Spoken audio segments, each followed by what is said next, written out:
Hey loves, welcome or welcome back to my channel. If you are new here, my name is Faith, and today guys, I'll be checking out this video from Black conservative perspective. Pregnant Candace Owens destroys woke college attention-seeking student, and I'm super excited for this. If you're yet to subscribe to this channel, please consider subscribing. Give this video a massive thumbs up, comment, share, and all that good stuff. And without much ado, let's see what Candace Owens has to say in this video.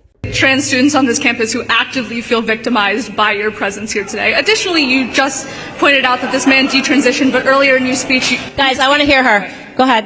What do I have to say? Just the question, please. No speech. What is the question? What do you have to say to the trans students on this campus who feel actively victimized by your presence here? Life's tough. Get a helmet, man. I'm too pregnant for this. Next question. Candace. All right, guys. So we got to talk about this pretty awesome video of a pregnant Candace Owens absolutely obliterating and destroying college students one by one. And this video right here is a prime example of what I mean when I say that we have the softest society in history. Like, this is actually an issue, right? This is a problem. I think one of the biggest problems that we have in our society is that people are so damn soft. Okay, we're the softest we've ever been in history, and there's a very specific reason why we become so soft, and I want to talk about it. So without further ado, I want to go ahead and play this clip here of a pregnant Candace Owens. Okay, over 8 months pregnant. Okay, baby about to pop out.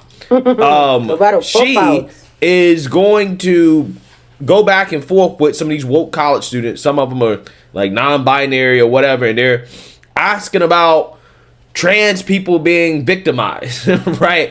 And this is at Albany University. So I want you guys to go ahead and watch this clip. It's pretty hilarious. Take a look. Hello. Hi. What do you have to say to the trans students on this campus who actively feel victimized by your presence here today? Additionally, you just pointed out that this man detransitioned, but earlier in your speech... Guys, I want to hear her. Go ahead. What do I have to say? Just the question, please. No speech. What is the question? What do you have to say to the trans students on this campus who feel actively victimized by your presence here? Life's tough. Get a helmet, man. I'm too pregnant for this. Next question. Life is tough. Get a helmet. And that's a period. I love it. My goodness. Seriously, somebody just give out free hugs or something somebody give out free hugs. I can't be your mommy, okay? I'm too pregnant. I can't be your mommy. Next up. As a non-binary person, what do you have to tell me about my identity? Because I know for a fact I'm not confused. You are. Okay, next question. Are you sure? Great statement. That's a statement. That's a statement. Okay, you know your identity. You're not confused. Congratulations, sweetheart. Thank you very much for your statement.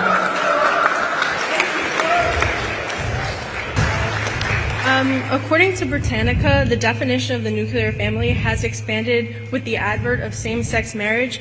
Children in nuclear families may be couples' biological or adopted offspring. Does this mean that the merch you sell supporting, nuclear families means that you support trans couples adopting, gay couples adopting, and spreading this rhetoric that you talk about? So you're talking about the expansion of definition. So right now they've expanded the definition of woman to include biological males.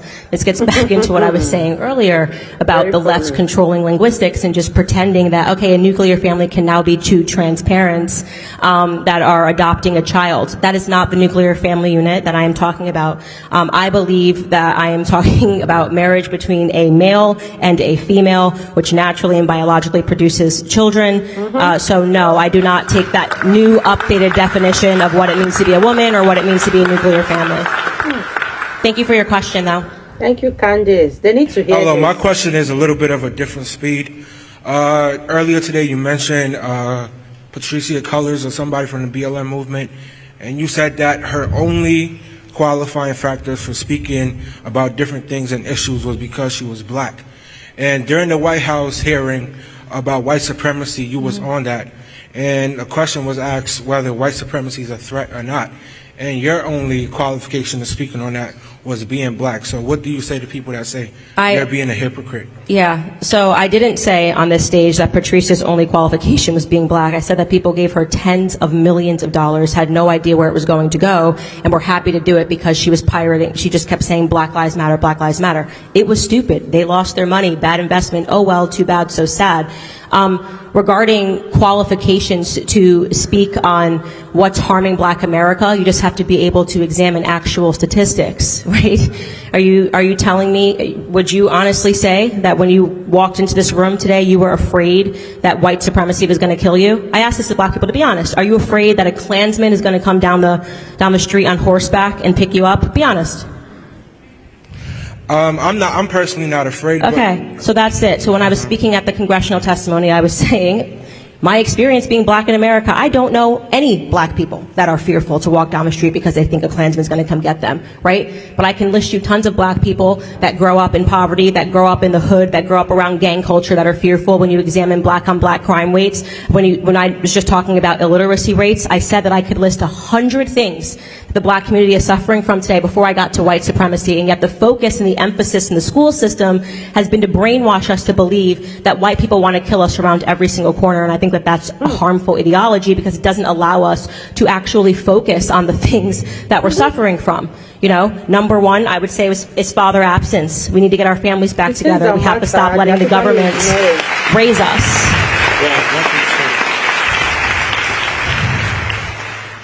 I do believe, I agree with some of the things you just said, but at the end of your point, you just mentioned a father absence and stuff like that. Yeah. And studies are actually shows that black men who are actually in their home participate with their children more than any other race. Yeah. So great. So what you just said is a fallacy then? No. I'm talking about when there's not a black father in the home, right? So every natural ill follows in the black community. So when you separate the black family, if you look at statistics between black families that are together and white families that are together, the poverty rate, I mean, they're both doing well. It's a 2-point difference between white and black families. When you remove and you break down the black family, it's unbelievable, right? It's a pathway to prison. It's a pathway to illiteracy. So I'm only talking about broken down black families. I'm not saying when the black family unit is together. That brings us back to the Winslows, Family Matters, and the greatest show that was ever on television. I do want to get to more people. Thank you so much for your question. Yeah, so you seen that, you heard that. Okay, what we had there were woke activists on the gender and racial end of the spectrum, just getting destroyed one by one by Candace Owens. Now, again, the longer video shows more of these activists getting destroyed. And I got to tell you guys, my reaction to seeing some of these college students and the questions that they're asking and the framing of the questions, how they frame the questions, is so sad, man. It really is. It's pathetic. Okay, these college students really do believe that they're victims. Okay, they believe that they're victims.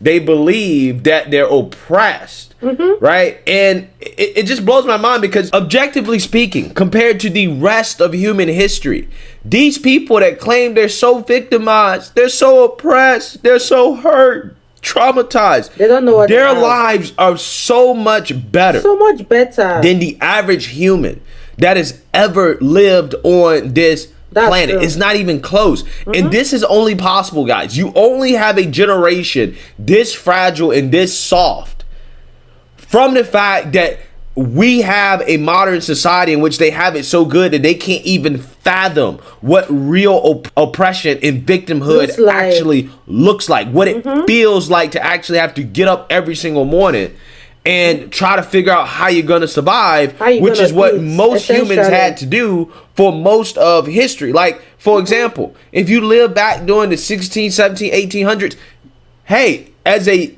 young male, okay, 13, 14, 15, 16 years, you were a man. You had the responsibilities of a man. Okay, you had to be able to hunt your own food. You had to be able to grow your own food. You had to be able to provide. You had to be able to build things. You had to be able to defend yourself.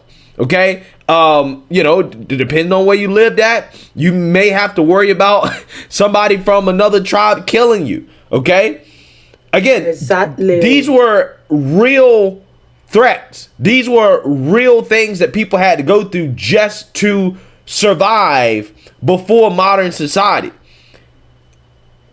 But because modern society has granted us our own police force. You don't have to hunt your own food. You don't have to build your own house. Okay.